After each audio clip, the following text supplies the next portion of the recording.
এবার আমাদের থিম হচ্ছে দহন। দহনে বিনাশ হোক দেশের শত্রু, বা আমরা ভেবেছি দেশের শত্রু কারা হতে পারে, এবং তাদের কথায় যথারীতি মাথায় এসেছে এবং আসাই উচিত। সেটা আমরা অসুররূপী হিসাবে দেখাচ্ছি, মোহাম্মদ ইউনূসের মুখে আর পাকিস্তানের প্রধানমন্ত্রী শাহবাজ শরীফের। সকলে বলছে মোহাম্মদ ইউনূসের মতনই অসুরের মুখটা হয়েছে। মানুষজনের প্রতিক্রিয়া খুবই ভালো, তারা খুবই আনন্দিত, খুবই উচ্ছ্বসিত।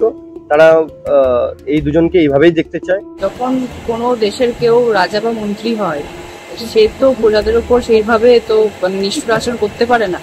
সে যদি করে তো সেই জন্য সে তখন তার সেটা নেগেটিভ একটা আচরণ করে, সেটার জন্যই হয়তো ইউনূসকে মানে ওরা এভাবে অসুর হিসেবে দেখিয়েছে। আমাদের প্রতিবেশী যে দেশ আছে আমাদের, যে এখন মানে অন্তর্বর্তী যে যিনি আছেন আর কি সেখানকার আর কি তার সাথে আর কি বিল, যেহেতু তিনি কিছু ভারত বিদ্বেষী মন্তব্য করেছেন বা এবং সেই কারণে এইটা অনেকটা করেছে এবং এটার মাধ্যমে আর কি তুলে ধরা হয়েছে। যেহেতু আমরা জানি যে দেবী হচ্ছে মানে মা দুর্গা হচ্ছে আমাদের মানে দুষ্টের দমন এবং শিষ্টের পালন বরাবরই করে এসেছে, এবং সেটাই হয়তো বোঝানোর চেষ্টা করা হয়েছে এই ঠাকুরের মাধ্যমে বা মূর্তির মাধ্যমে।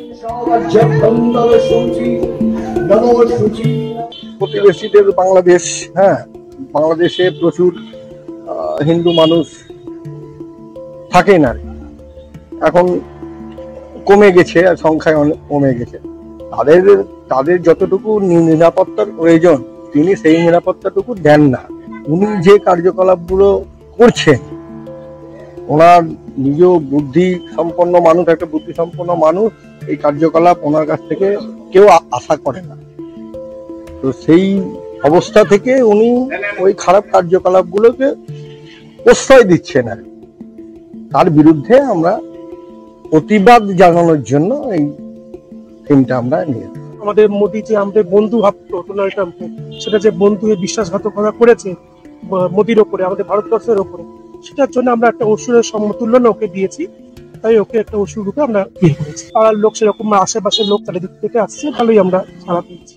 এই যে অবিচার আমাদের ভারতের বিরুদ্ধে আমেরিকা নিরন্তর লাস্ট 3-4 মাস ধরে করার চেষ্টা করছে, নৈতিকভাবে হোক অনৈতিকভাবে হোক যেভাবেই হোক, এইটাই আমাদের উদ্দেশ্য যে এই অবিচারের বিরুদ্ধে আমাদের এটা একটা মৌন প্রতিবাদ। দেবী দুর্গা যেমন করে সবসময় অসতের বিরুদ্ধে জয় লাভ করে, আমাদের এটাই আমাদের চেষ্টা থেকেছে।